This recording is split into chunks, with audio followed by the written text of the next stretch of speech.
Good evening, everyone. I'm Bettianne Hedges, the Executive Director of Humanist Canada. Tonight, we are sharing our platform with the British Columbia Humanist Association and the Centre for Inquiry Canada for this live roundtable discussion on the cost of religion in Canada.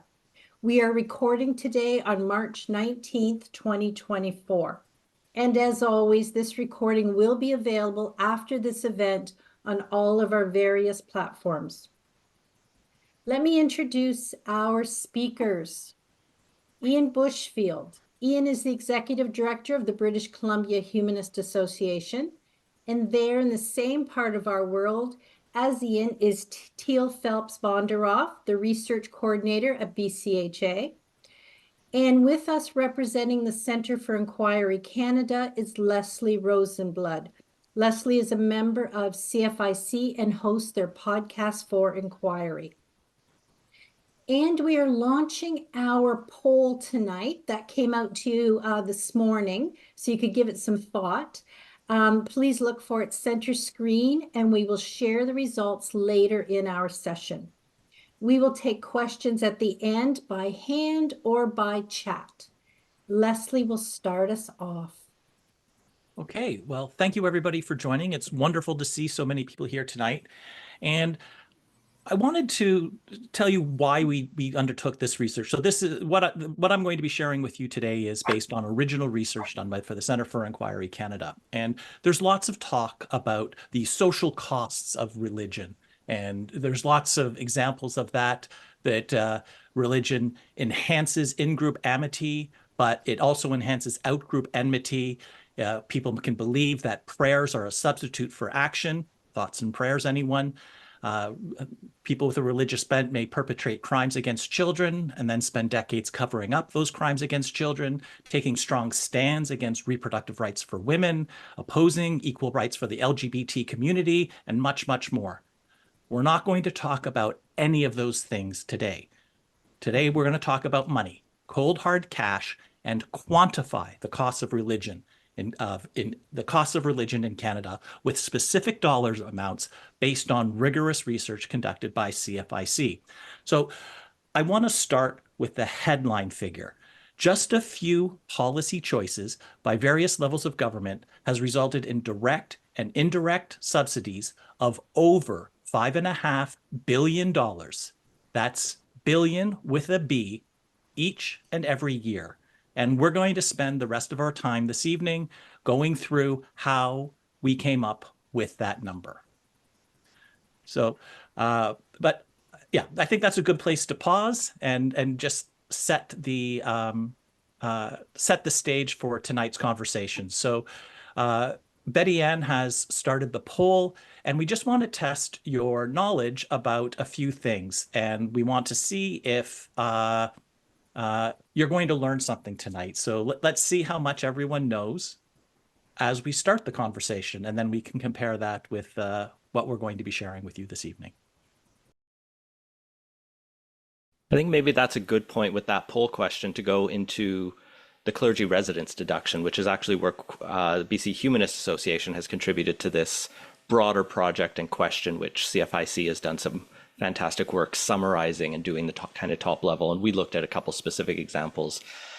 The clergy residence deduction is one of these things that kind of always bothered me, because when I do my income taxes, I go through and there's just like, you'll sometimes see it, it's buried in there among the, check all of these different forms off and you can get all these deductions. Maybe you were a volunteer firefighter, maybe you had post-secondary education credits, those kind of things, charitable donations, things we're all used to. Buried in there is the clergy residence deduction. And this is a write-off for members of the clergy and other religious ministers to deduct their housing expenses from their income taxes. This, we looked into the records, was introduced in the 1950s, actually, late 1940s, by MPs who thought that there should be exemptions for the good work that the clergy do. MP Gordon Graydon said, "We would not have a nation worth the name if we did not have our churches." Other MPs questioned whether this was a valuable use of tax dollars, but they still said that churches were fantastic. It's just you know, if we start exempting clergy residences, what are we going to do next? Let people deduct their union fees and professional fees, which ended up happening. So unfortunate for that guy, the tax code became quite complex. The policy changed over the years. In the 1950s, we added a functions test because it seemed like it was starting to balloon as teachers at religious colleges started to apply for it, and they narrowed that down. And then more recently, they've updated the language a little bit, so it's not just available to clergymen, but all clergy and all religious professionals. Using the federal estimates, we found that this does cost $100 million a year to the federal treasury. It was about $95 million officially in 2017, which was the last year we had numbers for, and was estimated to go over $100 million in the following years. There's about 27,000 clergy who get this deduction. It lets them deduct $394 million off of taxable income, and that works out to $14,000 in savings per clergy member. We did in our report some analysis that shows how much you could save if you were a clergy member, and it's about a third of your income taxes for the average clergy person. So it's not a small amount. It's a very interesting one, and it hasn't been tested a lot. And you know, the big thing that we question with this, and I think that Leslie will get into and Teale will get into, is the opportunity cost of all of this. By subsidizing religion in all of these ways, we are not necessarily able to fund other social programs or reduce your taxes, depending on your economic outlook in this. This requires all of us to bear the burden. When they were introducing the clergy residence deduction, one of the MPs actually said, I don't think anyone would care about carrying this extra burden to help our clergy members. And I think the people on this call would disagree. So I'll turn it back to Leslie to go a little bit more into some of the other numbers. All right. So there's another interesting exemption given to religious institutions, and that is what's known as the property tax exemption. So if you own a condominium or a house, you know that wherever it is that you happen to live, you have to pay property taxes. But if your building or if the land is owned or has on it a house of worship, so it's no longer just a church, but a house of worship, then you are exempt from property taxes across Canada, all 10 provinces and all 3 territories. Now, as I said before, we wanted to be specific. We wanted to quantify the costs of religion and not just give a list of exemptions. This is the exemption that was hardest to quantify because there's a lot of complexity involved with that. First of all, every municipality has their own tax rate. So if we wanted to get right down and get very specific, we would have to go into every municipality in Canada and calculate the value of that exemption and then sum it up across for the nation. But there's a second complexity involved with that, and that is religious organizations, when they submit their taxes. I'm going to get into this a little bit more later on. They give the purchase value of the land, not the market value of the land. So the numbers that we have are different than the numbers that are used when calculating the property taxes. And the current market value of the land that houses of worship were on is simply not available in a public way systematically across Canada. But there is something that we did find, and that is the province of New Brunswick, as part of a wide-ranging study to look at ways that they could essentially save some money, examined its expenditures and the costs of the various tax credits that it had, and within that, they published the cost of the property tax exemption to the coffers of the province. So we were able to take that, and we were able to determine that based on the stated value of the purchase value of the land that houses of worship have, and the lost revenue, we were able to say that we were able to determine that it's about 3.3% of the purchase value of the land is the cost of the annual cost of lost revenue to the provinces. So we extrapolated that across Canada, we did have the purchase value of the land for all of the houses of worship in Canada. We were able to get that sum, apply a value of 3.3% to that, and then we come to just under $900 million. $881 million is basically being taken away from municipal treasuries across Canada every year because the governments of Canada have decided that houses of worship don't need to pay property taxes, despite the fact that churches, temples, mosques, and so on are often on prime real estate in the center of the city. I might jump in here, Leslie, if I may, because we've also done similar research on this, and we've kind of taken a slightly more narrow focus with some of just the BC approach. So just building what Leslie was saying, different provinces have different ways of adjudicating tax exemptions as they relate to places of worship. Ian and I have mostly focused on BC for this area, so we're very grateful for some of the national work. One of the things that we did was we looked at the distinction between permissive and statutory tax exemptions. So those of you whose eyes are about to glaze over, I'll try to make this as exciting a description as possible. But basically, there's different types of tax exemptions. So we've heard of the clergy residency exemption, and then there's a sort of general tax exemption for places of worship, but you can break it down here in British Columbia, and it may be different in different jurisdictions. So please check your local province and municipality. But it's broken down here in statutory and permissive tax exemptions. Our statutory ones are the ones that are automatically applied by the province. If you are a place of worship, you automatically get this. And the permissive ones, and when it's in the name, are permissible. The municipality can grant them if they want to. And what we found when we did an analysis of every municipality in British Columbia was that there's considerable diversity in those. So just to explain the different types of tax exemptions, because Leslie was doing a really good job talking about like the overall property value.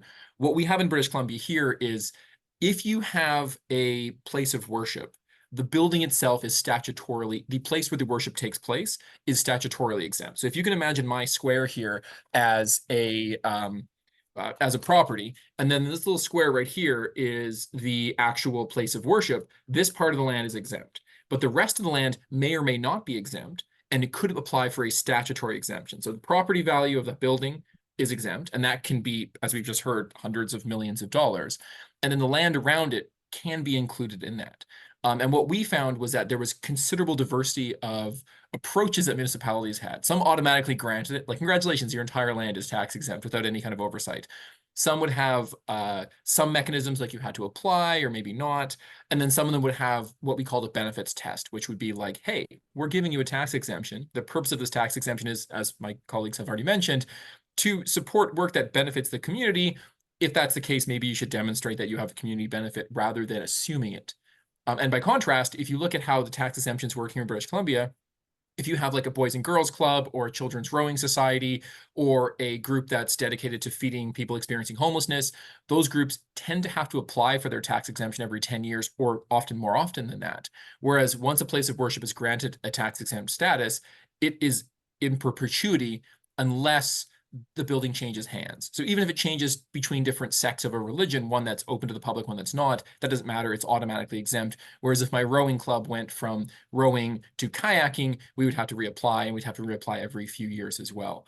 And what we did here was sort of, I think, really a good sort of parallel project to what CFI was doing, which was we went through so for the permissive tax exemptions, because they are granted by municipalities, they have to report on that. So we went through the annual reports of every single municipality in British Columbia and extracted the reported value for their permissive tax exemptions and came up with a number which is a bit lower, but it's sort of the ones that are reported on by municipalities. And this is from 2019. And what we found was 12.5 million in permissive tax exemptions across British Columbia. And then when you looked at statutory tax exemptions, it was 45.9 million. The challenge you ran into is similar to what Leslie was describing, which was we don't have a baseline. So you have a place of worship, and do you compare it to another not-for-profit use? Do you compare it to if it was housing? Do you compare it to if it was industrial use, light industrial use, maximal possible use? And so the challenge you get in there now is that a lot of these tax exemptions for places of worship, when we're trying to do the math, are already very low for other reasons. And then they're already being granted automatically. So there's some challenges there. I have a lot more to talk about on this topic as well, but I think I might pass it along to our wonderful moderator to maybe direct us with some questions. But just for folks who are following along, what we've kind of seen is a wide range of different ways in which religious organizations, institutions, and places of worship can receive tax-exempt status.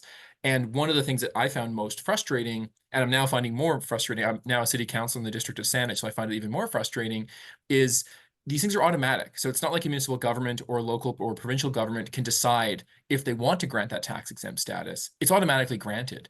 And that takes away a considerable amount of autonomy that municipal governments would normally have. And a lot of these tax exemptions, as my friends have already mentioned, they were put in place to help support groups that provided benefit to the community. And of course, there's a tacit assumption that places of worship and religious institutions do provide a benefit to the community, but that's something that we would like to see demonstrated, and we would probably challenge in some cases, because what we found in some of our research, and I can point to examples in a bit, was that sometimes they're not. And in fact, their actions are actually providing adverse impacts. And so municipalities can't even decide how to best spend their tax-exempt status. They're just giving away money automatically and sometimes quite easily without a lot of oversight. And that becomes problematic when you have challenging perspectives that say, hey, maybe we shouldn't be investing in a group that discriminates against people, is running commercial operations, is a private members club, or has a host of other challenges. But Leslie, we haven't talked about the big number yet that you calculated, Oh, I know. the charities. Oh, In that case, I kind of jumped the shark there. So Leslie, why don't you tell us, let's go a step even further, please. All right. So there's a lot there that I'd love to build on Teale, but the big numbers. So what we've talked about are two policies so far. We've talked about the clergy residence exemption and the municipal property tax exemption. So those are two distinct policies, both from the federal level, one at the federal level, one on the provincial or territorial level. But there's one other policy that Canada has, and this one is huge, and there are multiple facets to it. So I'm going to take it at different aspects. But the one policy is, what is a charity? And according to the Canada Revenue Agency, if you're going to be a charity, you have to achieve one of 4 goals, and you have to declare one of them. So what they are the relief of poverty, the advancement of education, other purposes beneficial to the community, or advancement of religion.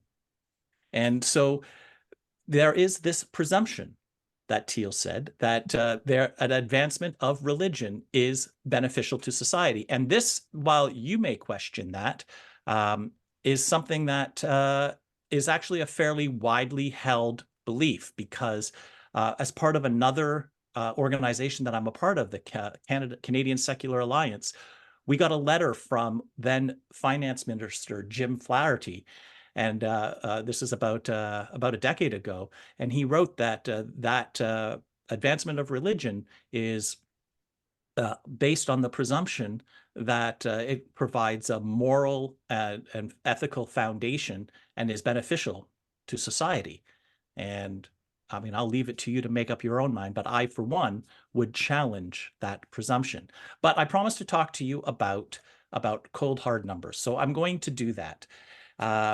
So what the Center for Inquiry did was we filed a Freedom of Information request, and we got a list of all of the charities that declared that their primary purpose was to advance religion. And then of that, we took the subset of those charitable institutions, and according to their own self-declared activities, we filtered out so that we looked at those that did nothing but advance religion. So these were not churches or gurdwaras that have a food bank or a soup kitchen.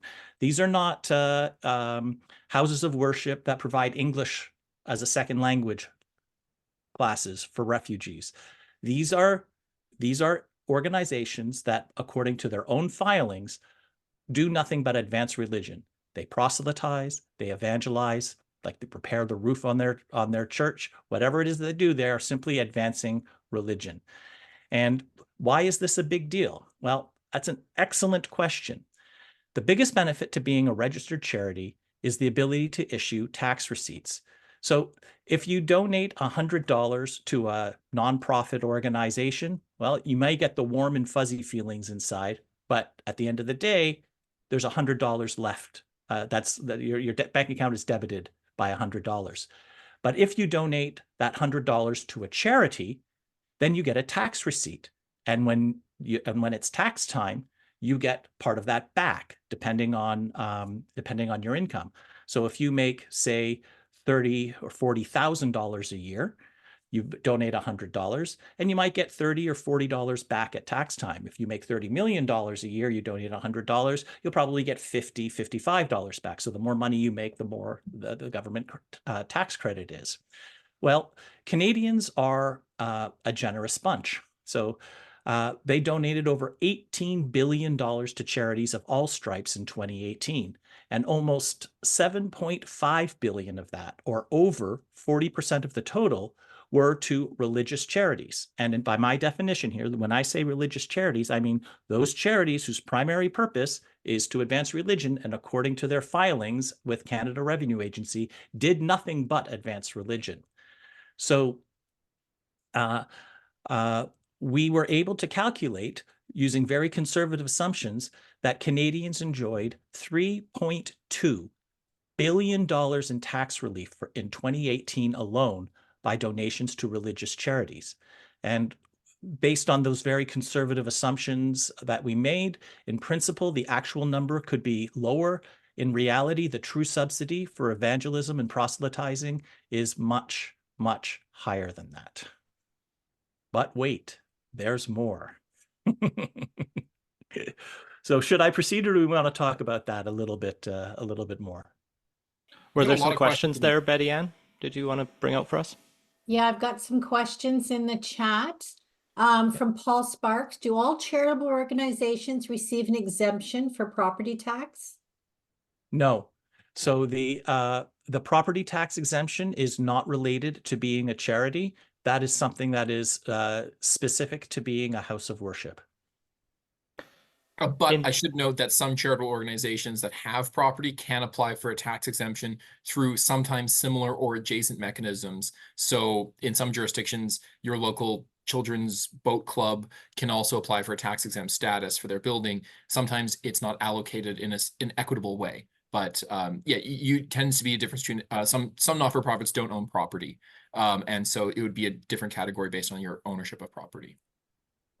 From Jill, does this tax exemption apply to home churches that are common among the evangelical sects? If that's recognized as a house of worship by the government, then yes. If it's like an underground and it just happened, if it's a personal home, if the primary purpose of the building is as a personal residence that also hosts Sunday services, then no. It depends on how, basically, it depends on how it's classified by the government. What Yeah, about private islands, Ian?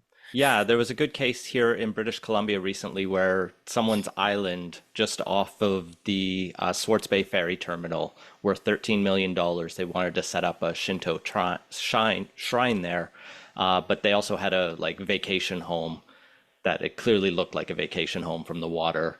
And there's two tests that you legally have to pass to be a place of worship for property tax purposes in BC. One is the invitation test. So it's not just that you have to be a place of worship, you have to be a place of public worship.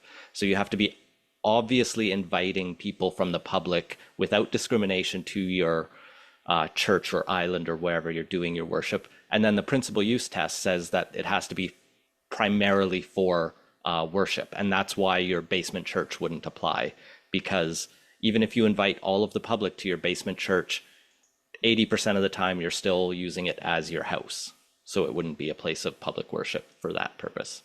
Each province will treat these a little bit differently, and that's what makes the property tax thing particularly confusing.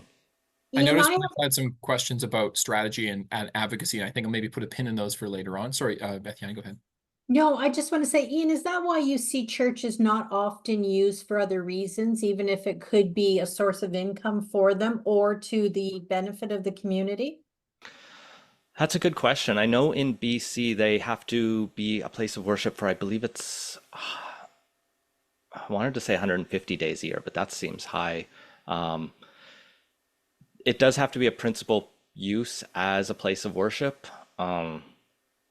They can't sell alcohol in BC. It has one weird specific rule on them. And they do, Yeah. Hmm. They can't, it doesn't want them to be used as a commercial venue, basically, because otherwise you'd Right, move a little bit away from that. right, And this can right. become, this is fuzzy often when it comes to bookings. So like a lot of times places of worship will be completely empty and unutilized for large periods of time, as opposed to like weekend worship or whenever their religious day happens to be. Some places will rent the spaces out. And then as Ian was intimating, there's a difference between like renting it out at cost or at recovery for asset depreciation and staff time and making a profit off of it. And one of the things we found with our permissive tax exempt status was a lot of places may have actually been operating commercial operations and making a profit. There was a First Baptist church in downtown Victoria that was successfully operating a parking structure and making hundreds of thousands of dollars a year in revenue. And when they were challenged on this, they said, well, of course, we need to make the revenue so we can pay for our security guy and our team to maintain the parking garage. And the response is like, yeah, but that's still a commercial operation. You're running a business. And so sometimes there's a very fuzzy area between what constitutes a commercial operation and what constitutes like legitimately allowing your space to be rented by community groups. Not to mention what Leslie was already mentioning, which is sometimes these organizations will only rent to certain types of community groups. So if the local Satanist club wants to get together and have a coloring book fun with Satan, they may prohibit people from renting that space, as opposed to some groups might be more welcome than others, as it were. And that's another level of potential discrimination, which can often be parsed out in a little more detail. Right, right.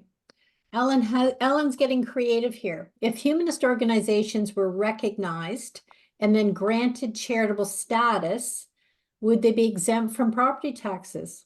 There's layers to that one. This is a Well, great question. Do you want to take it, Leslie? Well, One I'll second. do the first pass, and that is even if humanist organizations that are currently nonprofits were to be recognized as charitable institutions, because their social centers, like their community centers, are not houses of worship, they would get the benefits of being a charity, but they would not get the property tax exemption. Now that's very specific. I think, although I want to be fair, and you probably are asking a broader philosophical question, and that is, what if we granted charitable status to everybody? And so we're not just favoring religion. And a strict reading of secularist principles, which is that you should neither support nor suppress religious expression. You treat you don't discriminate one way or the other. Giving charitable status to everybody would meet that condition, but that kind of dilutes, in my opinion, the definition of charity. If anybody doing anything can be a charity, then charity kind of loses its meaning. And I really want to keep the meaning of charity to be, you are doing things that are beneficial to the community. And I fully support freedom of religion. I think everyone is entitled to whatever faith it is that they believe in or want to believe in. And I also, with equal fervor, believe in freedom from religion. Because I do not want to be subject to the taboos and the restrictions that of your belief system. Essentially, if you're on a diet, that doesn't mean I can't eat a donut. So I would prefer that if you want to advance religion, by all means, go ahead, but you shouldn't be getting government subsidies to do so. And being recognized as a charitable organization is a government subsidy. You Notably, also don't I want was to going buy to say, that donut. yeah, I was going to say, notably, Center for Inquiry Canada, Humanist Canada, and BC Humanist Association are all registered charities, but none of us are registered to advance religion. Our purposes are educational and/or advancing human rights generally. At least for my purpose, I believe that's the same for both of your Center for Inquiry is a organizations. national educational charity. Yeah, and one of the challenges with the religion approach in Canada is our case law and our bureaucrats view religion as requiring an element of theistic worship. That's official CRA policy, and that's in the policy of the BC assessment that does places of worship here. It's in an obscure section of the tax code we probably won't talk about that I discovered today that deals with income taxes for Hutterites, where they have to have an element of theistic worship or a belief in a supreme being. And this theistic requirement for religion is an extra layer of discrimination where even if you said, you know what, advancing conscience and religion, which is what the charter says in 2A, is the freedom of conscience and religion should be charitable and should be viewed as beneficial. We are only promoting theistic beliefs. The UK, for example, England and Wales has changed its charitable law, and actually has a charity law, I should say, to recognize that advancement of religion can involve belief in one or more gods or belief in no gods. So atheist charities like Humanist UK can be a registered religious charity. That Teale put a link to a Church of Atheism case in Canada, where one guy in central Ontario started a Church of Atheism and tried to get charitable status. And he didn't get a lawyer. And my first advice is to always get a lawyer if you're going to go to court and start a constitutional challenge. And he lost his case because they said, you don't believe in God. And he said, well, there's Buddhists who don't believe in God who have charitable status. And the court went, well, too bad. And that's why you need a lawyer. But this is, you call us, like we have people on standby because there was a lot of potential. And as Ian points out, like it's actually overtly discriminatory to non-theistic religions. But like, yeah, this person clearly was trying, but they didn't quite have the legal structure. If this is you or this is you in the future, please get in touch. But yeah, there was a question about summer camps. And I was wondering, I know, Ian, you're a bit more versed on this when we were exploring some of our work around summer camps. I was wondering if I might pitch that one to you.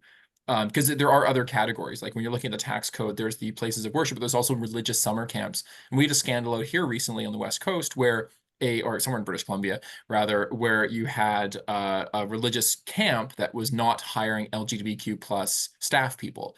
And they were still applying and received, after some kerfuffle, a tax exempt status in the local municipality. And this was, of course, controversial because, in a sense, you have a government agency who is beholden, a government entity who is beholden to the charter, directly subsidizing a group that is violating said charter, and that becomes problematic. I don't know if you wanted to add anything else on summer camps. Yeah, I know there was a case in BC law a number of years ago where a Young Life Christian camp tried to get the place of public worship exemption for their property.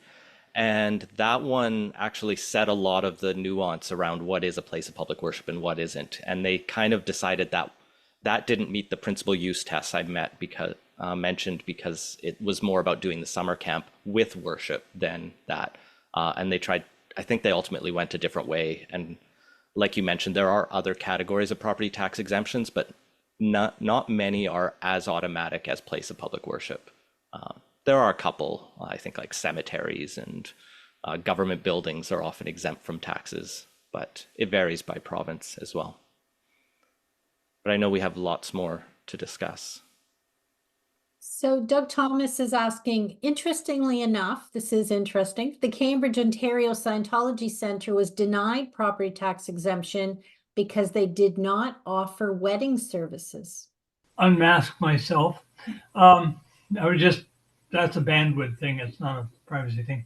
Yeah, it was kind of an unusual local decision. The regional or the Cambridge City Council said you can't have tax exemption because you don't offer wedding services. Now that may have changed. They may offer those now, but it was kind of I thought a rather strange qualifier. I'm not sure. Well, I guess technically speaking, Scientology is a religion, but it's a big center. It would be a major piece of tax revenue.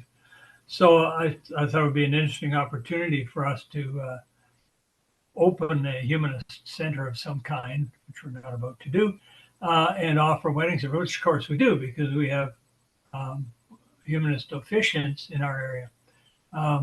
That is strange. By the way, SCS has constantly said that charitable status bias is unfair, and we've talked to the CRA about that. In fact, when we formed our group now 13 years ago, we actually applied for charitable status mostly to test the water. And we gave them 3 goals. One was to act as a nexus for secular humanists in Canada. The other was to lobby the government to change legislation, this kind of legislation we're talking about tonight.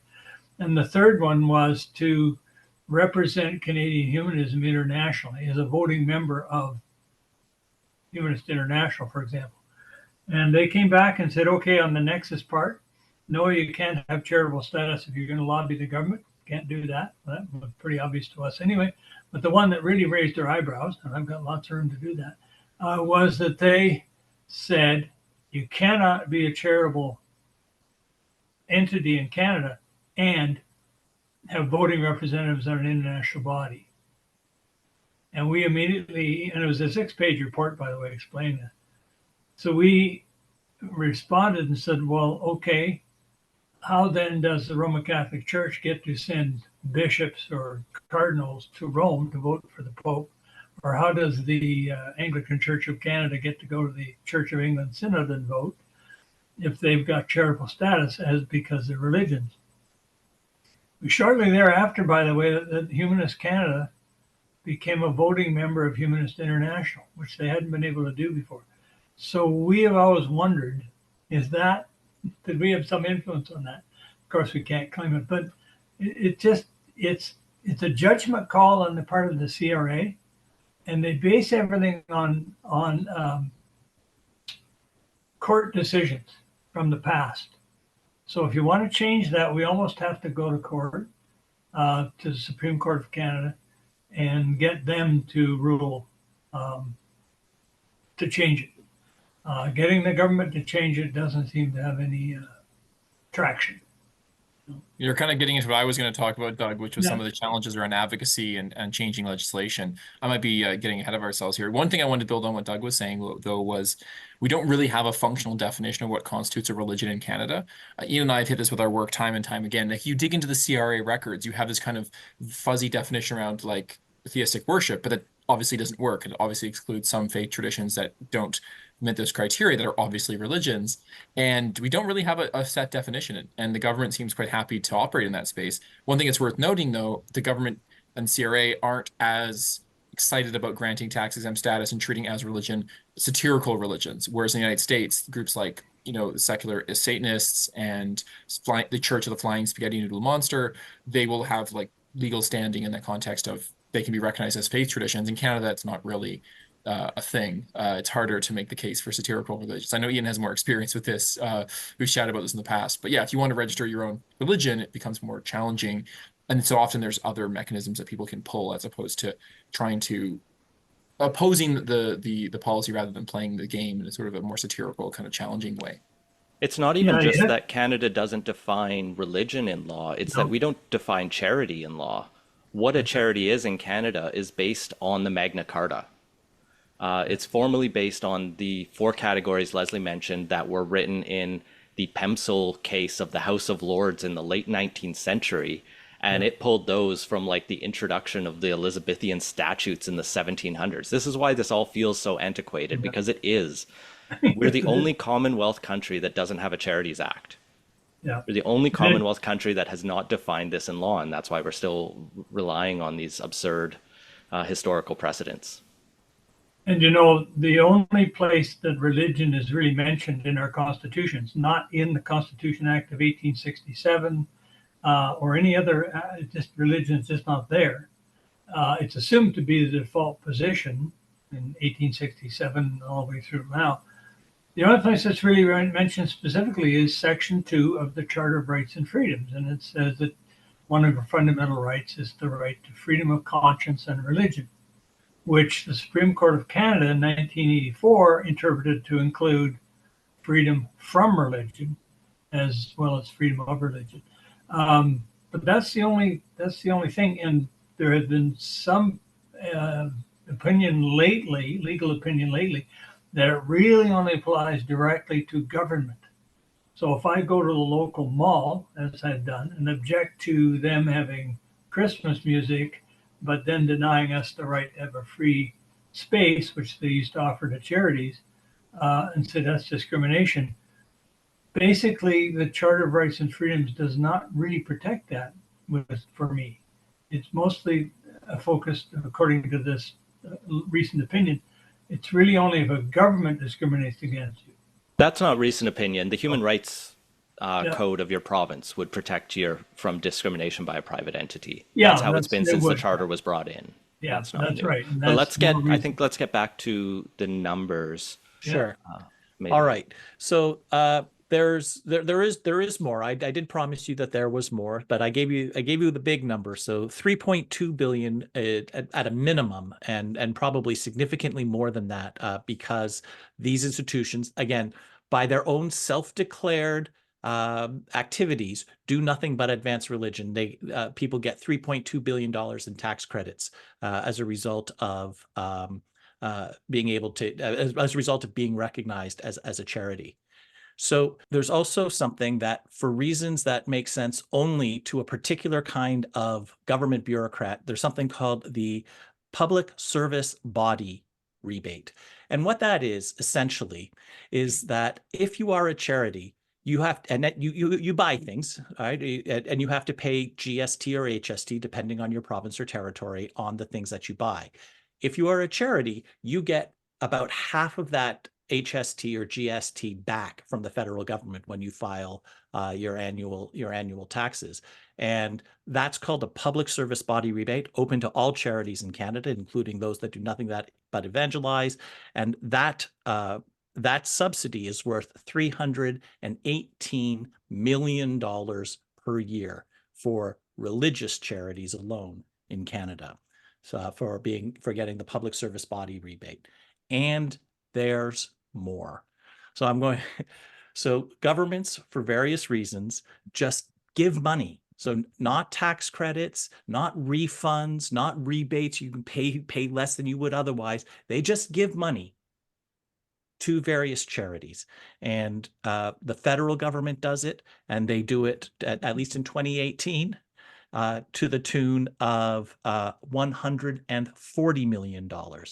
Provincial governments do it, and summing across the provinces and territories, $750 million just in 2018. And so do municipal governments, again, to the tune of $217 million. So I think you may be wondering, who's getting these funds, right? That's an entirely fair question. So there were 2,536 religious charities that got direct cash transfers from at least one of the three levels of government. And I don't have the time to enumerate all of them. But what I will do is I'll tell you about the largest federal grant in 2018. It was $20,198,383 to be exact, and it was to the Kelowna Christian Center Society. This is a recurring and consistently growing subsidy. It started with $13.7 million in 2013, and it grew to over $22 million in 2019. So you're probably wondering, what do they do? Well, they offer programs such as weekly church services, Christian education, K through 12, through a campus school and online, Christian preschool, Christian outreach, local, provincial, national, and international pastoral care programs for the development of families from children through senior adults, and Christian daycare. The Kelowna Christian Center's tagline is, "Where people belong and Jesus matters." And their vision is to raise up and influence the world around us by creating a space to know God, find freedom, discover purpose, and make a difference through Bible-based and Jesus-centered living. So that's where that's the largest single donation or transfer, excuse me, from the federal government. But as large as that is, over $20 million, it's dwarfed by what Ontario and Saskatchewan give to Christian Horizons. Now, you may be wondering, how much does Christian Horizons receive? It's a staggering $163.4 million in 2018 alone. And I'm going to tell you who they are. And so that you don't think that I'm summarizing or paraphrasing or representing them unfairly or inaccurately, I'm going to quote them directly. So Christian Horizons is, and this is a direct quotation, a Christian organization to support families who experience developmental disabilities with an ongoing commitment to innovative faith-based service options. Their mission As an expression of Christian faith, we work together with people who experience disabilities to accomplish their goals and nurture communities where everybody belongs. Their vision: people who experience disabilities belong to communities in which their God-given gifts are valued and respected. Their values: Christian Horizons values arise from our belief that every person is loved by God and created in his image. Because of this, we strive to honor God and value people in all we do and with all our resources. So those are the facts. I'll leave it to you to decide whether these organizations should receive direct transfers from our governments. So I think that's a lot of information all at once, and I'll pause here if Ian or Teale want to jump in with some insight or analysis. I mostly wanted to jump in with sort of the next steps, because I always feel when I see these numbers, I know some of you, and I see Esmail has a question as well, so I want to go to their question. But I always find that these numbers are big, and when we break them down to smaller chunks, we can find examples of, ooh, that's interesting. Maybe we can do some advocacy there. So I was really keen to talk about like next steps and how we can really try to change these things, because otherwise I find I get very frustrated when I see these huge numbers. Like we could be spending on literally anything. So I might just pitch to Ian if he has any thoughts before we dive in. I mean, I just wanted to emphasize some of the numbers we've missed so far, because there's a lot more out there. Like even just here in BC, we know that 3 provinces in this country fully fund separate Catholic school systems: Ontario, Saskatchewan, and Alberta. Ontario, it's somewhere between $9 and $10 billion goes to fund that school system.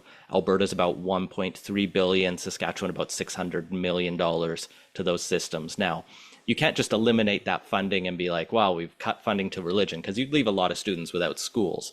But there's definitely efficiencies to be made when you are running 2 schools side by side in every district in those 3 provinces and funding them both and having administrators in both. It's a lot of overhead that could be cut, and a lot of busing.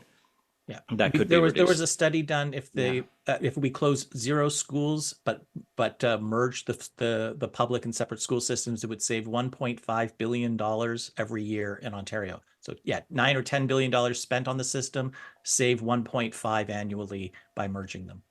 And I also wanted to highlight something that, like, just building on Leslie's comment, was that a lot of the work that he's been working on is focused on like the very narrow definition of what constitutes a religious charity, and there's a whole bunch of other ones that are very adjacent. When you were talking about some of the ones in the interior here in British Columbia, I was just recalling, I saw Joyce on the call here. I've been working with the Abortion Rights Coalition of Canada research team, and we've been looking at crisis pregnancy centers, right? So those wouldn't register in the criteria that CFI has been using, because they are there to provide care for people experiencing unplanned pregnancies. What's wrong with that, right? But when you peek into the when you lift the curtain, as you were on those, you find out that they're deeply religious organizations that are deeply anti-choice, that are manipulating people through deception and misinformation to try to convince them not to have an abortion, and they're doing so in the name of their religion. So they wouldn't even fall into that category. So when Ian says like education institutions, we can go even steps further and look at religion adjacent organizations that are furthering specific aims that stem from religion, and that number gets even bigger. And just things that we're not counting, there's charities don't have to report or pay capital gains.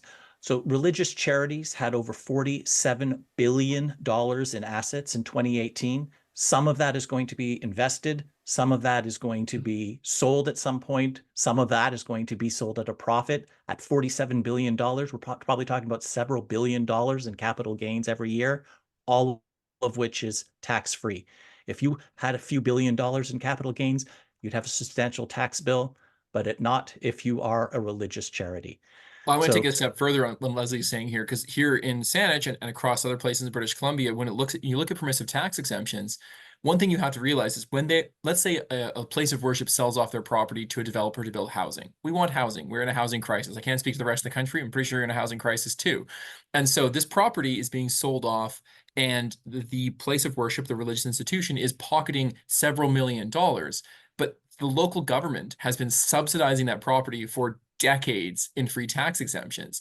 Now, it gets really complicated because we want to encourage housing to be built, but at the same time, here's someone who has literally been developing massive capital gains, and even more so because they haven't been paying taxes on it. So there's multiple levels. I just wanted to yes and you on that one, Leslie, because there is, however, this is an area where there's policy work that can be done, which is when a property is sold, when institutional property is sold, that has received tax exempt status in the past, you can talk to your local government about recovering some of that tax revenue. Not all of it, because that would be, the whole thing would be liquidated probably to cover 50 years of free taxes. But you can work on a formula that allows the local government to recover some money. And I see some potential here because local governments want money and are desperate for money. And so there is an avenue there to make some progress. Ian, I cut you off. I'm sorry. You wanted to add something? No, it's okay. I was just thinking more about, school funding here in BC. We don't fund Catholic schools fully in the same way, but we do fund private schools at 50% of the amount we fund public schools. And when we counted up all of the 370 private schools in BC, 70% of them are religious, and they get about $350 million. Probably they're getting about $500 million for all private schools this year, and most of those are religious. And the ones that aren't are generally targeted at the wealthiest students. There's only a small number that kind of cater towards people with high needs that are often trotted out as the defense of this system. Alberta has a similar system that gives $255 million to private schools, and Saskatchewan also gives $11 million to private schools. I didn't get the numbers for Manitoba. And hospitals also, we have Catholic and religious run hospitals here in BC. They get $1 billion. Alberta gets about $800 million. At least I know Ontario has these. And again, this is another situation where if we cut funding, we're not going to close St. Paul's Hospital in downtown Vancouver. We're going to have to transfer that to Vancouver Coastal Health. But that would mean then people's choice is respected in those facilities, their choice of reproductive health care, their choice of end-of-life health care, things that are not respected right now. And we just saw in Quebec a court case where Quebec has said all hospices, all palliative care facilities in Quebec, government funded or not, have to provide medical assistance in dying as an option to patients on site. A Catholic hospice fought it and lost, with the judge saying there's a public interest in the patient's rights trumping the infringement on the organizational religious freedom here. So, yeah, and Ian, I had a diatribe about Catholic hospitals because they are subject to the Catholic Health Ethics Guide. And it's just, I actually read it. And so I'm just going to put that in the chat. And if anyone that's interested can listen to about a 10-minute rant on the contents of the Health Ethics Guide. But Ian, Teale, you said, what do we do? And I want to move our conversation to that because I think that is important. And basically, what I would like to do is to see the government change 3 regulations. And these are tax code regulations. It's not even law. This is something that can be done administratively. And one is to remove advancement of religion as a charitable purpose. If all you do is proselytize, if all you do is advance religion, you're not a charity. Now we should be able to, as part of this, as a practical matter, allow charities that may have once upon a time advanced religion and don't anymore. One good example is that the YMCA of Toronto is a charity, and I think it deserves it. It does some wonderful things, but YMCA stands for Young Men's Christian Association. And when it initially became a charity, it declared it's to advance religion. We'll make it very easy for them to say other charitable aspects. If your charity was founded as advancement of religion, we'll make it easy for you to do something else or to declare as something else if in fact you do something else. We'll also make it fairly straightforward to transfer it as a charity to a nonprofit, because if you are a charity, if you are an organization that wants to just advance religion, you should exist. I'm not interested in shutting that down. That would be terrible. That's religious suppression, and I'm against that very much so. So we remove advancement of religion as a charitable purpose. We make it easy for all of those existing charities to transfer to either a nonprofit status or to another charitable purpose that is actually charitable, and we move on. That's going to be $4 billion or so of benefit to Canadians. And then we make 2 other changes. We simply remove the clergy residence exemption from the tax code. As a practical matter, that's very easy to do. If you're a professor and you're being moved from university to university and you get housing, well, that housing is added to your income and it's a taxable benefit. And that's fine. I think it should be. And if you're clergy and you're being moved from parish to parish and you get housing provided, that's fine, but that has value and it should be taxed as such. And so we simply remove that. It's an administrative act. And then we do the same for the property tax exemption. Again, that's just something written into the tax code. As a practical matter, it would be very easy to take it out. So how do we do that? Well, first of all, we're holding seminars like this. CFIC published a series of reports, and I will put the link in the notes if you want to dive deep into how we got the numbers. I'll put the link in the notes when I'm finished this little monologue. We need to raise awareness. That's why we're having this conversation. Then we need to bring this to government. Talk to your local representative. If you are based in Ottawa or know someone it is, make an appointment and speak to the relevant people in the Canada Revenue Agency and say, we're running record deficits. Here's money that shouldn't be leaving your coffers that we can bring in. If we put the pressure on, we can make it clear that expending the political capital would be worthwhile, and we can create the political will to make these relatively straightforward changes. And then we can use that momentum to build on the larger projects that CFIC, BCHA, and Humanist Canada are working on. Just today, in fact, CFIC, working with several other organizations, submitted a petition to the Ontario legislature to stop funding the Catholic school system in Ontario. Now, this petition is not going to bring about that goal, but it is going to raise awareness. And it is going to, we hope, start the ball rolling of raising awareness of just how much it costs Ontario. And that might be able to create that, but this is going to take a lot of effort. Similarly with Catholic healthcare, as Ian mentioned, we can do it one step at a time, but it requires our effort, our energy, and our activism to raise awareness, to generate outrage, and to make politicians aware that they are, rather than lose votes by annoying or pissing off the religious folks that are getting the benefit of these exemptions, that there is a much larger constituency that doesn't want tax dollars wasted in these ways. There are other things that can be done, but I'll pause there. Ian, Teale, Bettianne, feel free to build on that. Yeah, I mean, let's get Ishmael's question in there. I know he's had his hand up for a while. Thank Then you. I'll get my idea. Yes, thank you. First of all, I really thanks for the report. It is absolutely wonderful, eye-opening. And my question was, how we're going to, when we're talking about us, it is one thing. When you're working about the legal system, the courts is another front. But then there's another front of 32% of BC population have not defined any religion in their census reports.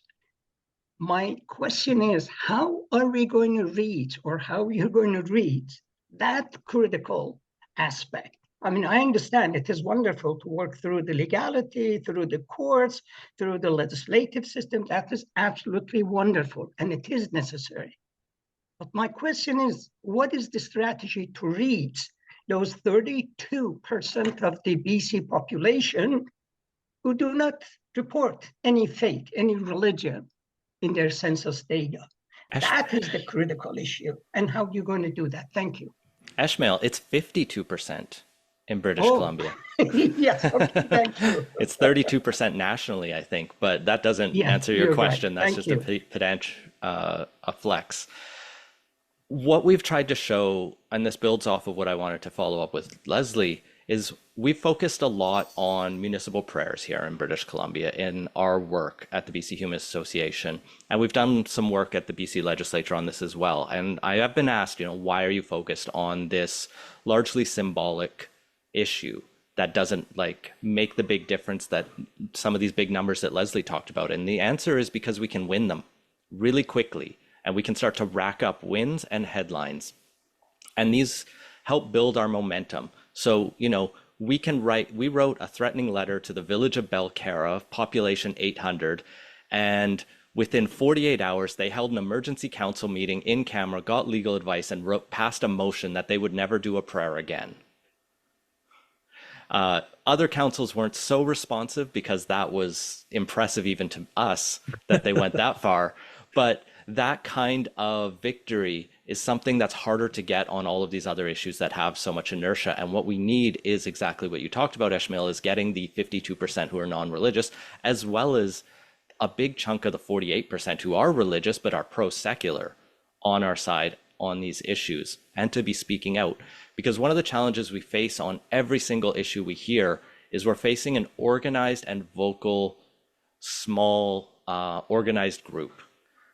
If you're trying to take someone's benefit away, their privilege away, they are going to get mad about it, especially when they have churches to gather and complain about, and networks and well-funded lobbying networks to fight back against.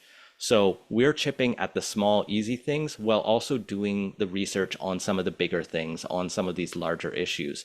And so we get your emails when you send emails to your local politicians using the tools on our website.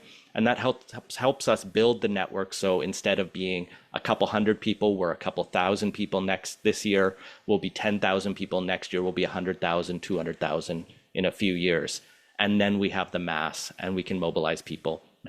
But it does take patience, and it does take continuing to write emails to your politicians, get those meetings, banging your head against the wall, even though it seems like they don't want to move.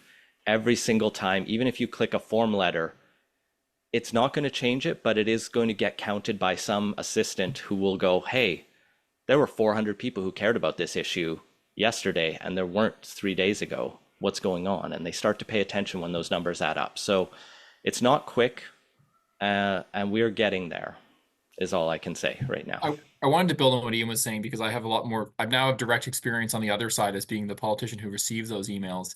And I mean, sometimes as many as 20 or 30 emails is enough, especially in a small jurisdiction, to trigger like a massive review. I sit on the board of our local library.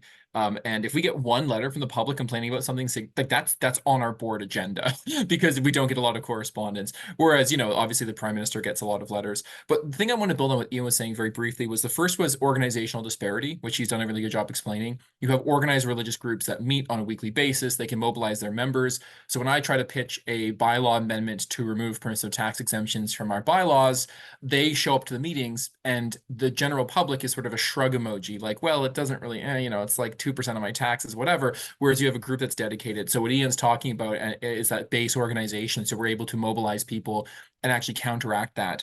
But the other thing is jurisdictional arbitrage. One of the things I find is we have a lot of situations where some jurisdictions are more amenable to these kinds of changes than others. And in those situations, that's where we work. And so what Ian was describing with our municipal prayer approach was we basically had every single municipality in the province identified a set number that had problems and then approached them all. And we were able to whittle it down to 2 municipalities that are digging in their heels.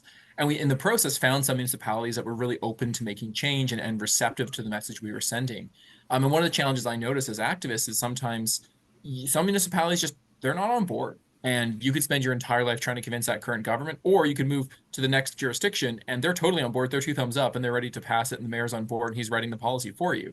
So sometimes it's as provincial and national and regional organizations, we can kind of just pick and choose where we operate. But the final thing I wanted to say is breaking these things down to small steps. Ian talked about this really well, which is you have these huge issues.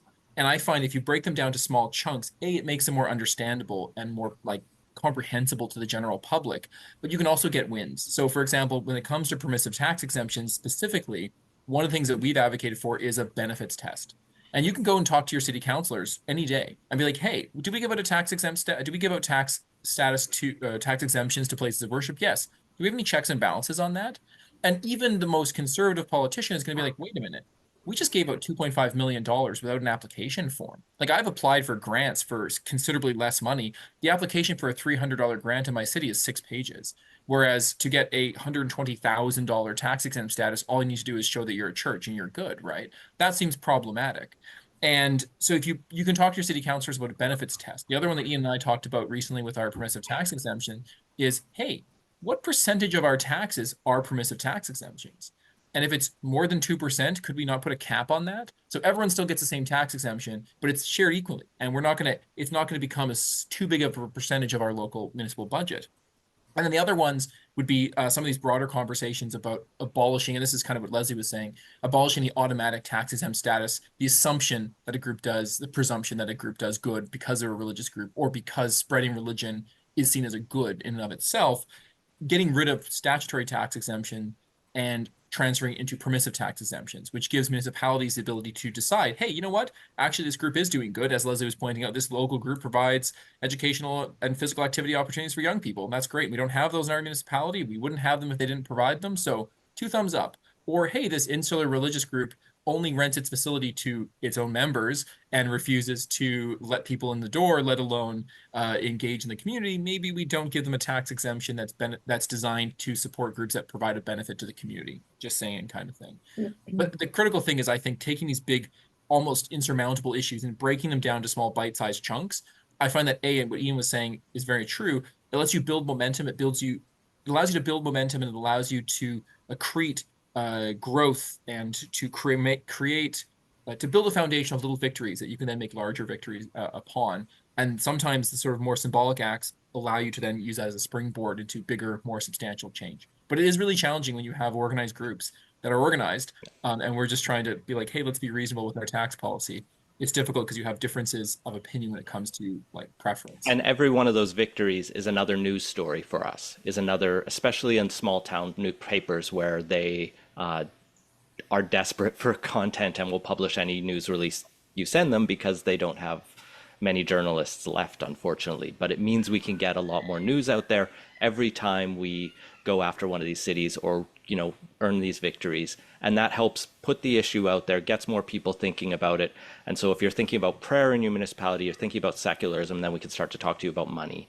And it's a slow building process, but it can be frustratingly slow. I bet we've all been at this for a long time, I know. And I'm just going one last thing. Okay. What you can do, get involved.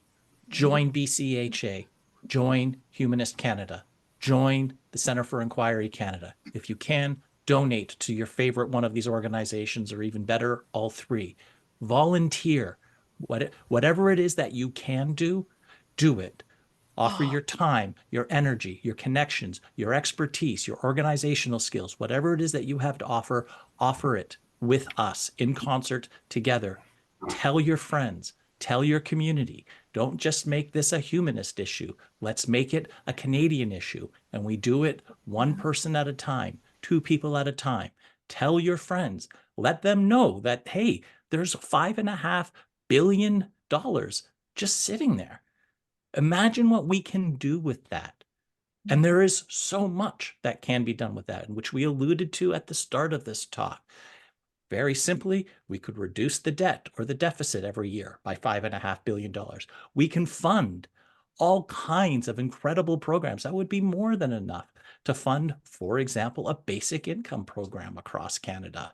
And there's so many other things that can be done. Education, healthcare, whatever it is that is important to you. Well, here's a way that we can actually do it. So there's very practical steps that we can take. We've talked about that. But the most important thing is that you join, support, and volunteer people like Ian, people like Martin and Bettianne, people like Teale. And if you still have time left over, okay, fine, people like me at the Centre for Inquiry Canada. But that's what you can do. And it is going to be together that we do make a difference. It doesn't matter how much effort Ian and Teale and Martin and Bettianne put forth. We need your help. We need your support, because if it's just a few individuals making these arguments, we're easily ignored. But if it's all of us together in a concerted effort, making a demand that Canada be a secular nation, Canada be a country that does not favor one faith over another, or belief in general over non-belief, it's going to be because we demand it. Because institutional inertia is very difficult to overcome, but it can be done. We have already repealed Canada's blasphemy law. We have won 2 major cases at the Supreme Court of Canada. We, we are winning the demographic battle. Every generation is far more secular than the one before. And that's not automatic, and these can be reversed. But if we keep up the efforts, we will persevere and we can overcome the disadvantages that we face. So please help us out, and thank you. I wanted to build on Leslie's comments. So I didn't properly introduce myself, friends. I'm the research coordinator for the BC Humanists, and we have a research team of volunteers. And a lot of the work that you saw that we put links to in the chat is research that's been done by our volunteer team.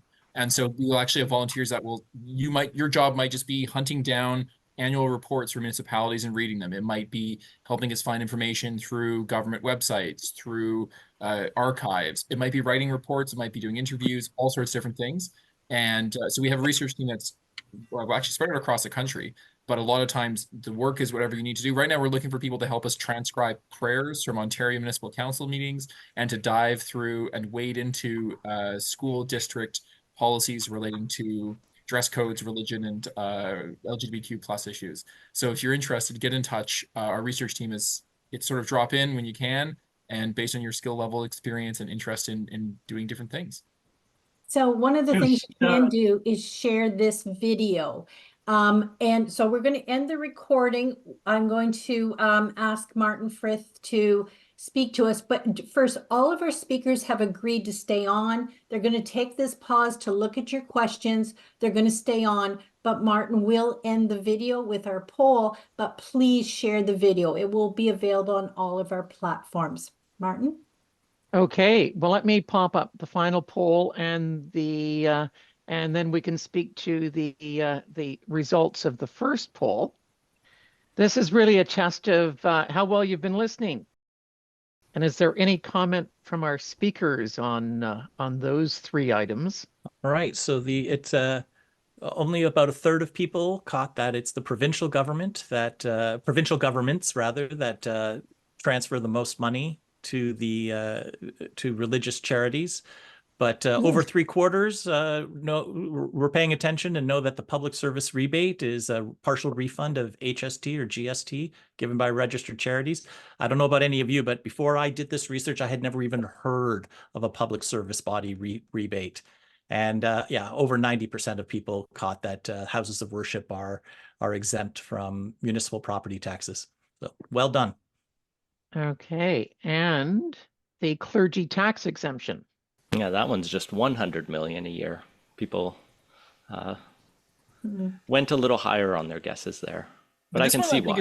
This one's interesting. I think the reason why I find this one quite fascinating is it's more insidious insofar as really fewer people have heard of this one. I mean, a lot of people know that churches and places of worship will be tax exempt, but this was one that really got me scratching my head because I thought, surely not. And there's a bunch of other ones. One thing we had our research team do a couple summers ago was compile a list of special religious exemptions in all Canadian law. And the list it varies from sumptuary regulations as it relates to clothing choices, to tax exempt status for residencies, to a whole bunch of other really interesting aspects. So the amount of research we have, at least there's a long list of work to do and fun topics to dive into. There we go. Absolutely. So listen, as a final wrap up to all of this, I want to thank our panelists for putting together just such an amazing wealth of information. I think if you go to sleep tonight angry, that's probably a good thing, but wake up tomorrow being glad you're a humanist and facing the world. So thank you, Leslie Rosenblood, for all the research that CFI has done. Ian Bushfield and Teale, Phelps, for Bondaroff, for all of the great research. And for Bettianne Hedges from Humanist Canada for hosting tonight's event. What the great takeaway for me is the importance of knowledge and research.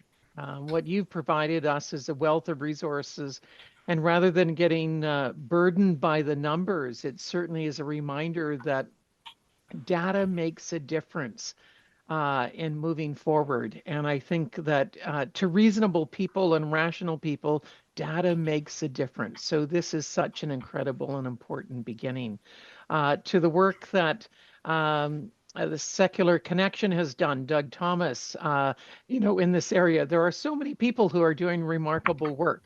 And that's the great reminder that we can't do this alone, but together. And hence the bringing together of important organizations tonight is a reminder that we are looking at this with a focused vision and look forward to ongoing collaboration. So with that being said, thank you to our speakers. And as Bettianne has mentioned, they'll stay on to do some follow-up. But this ends the formal presentation for the evening.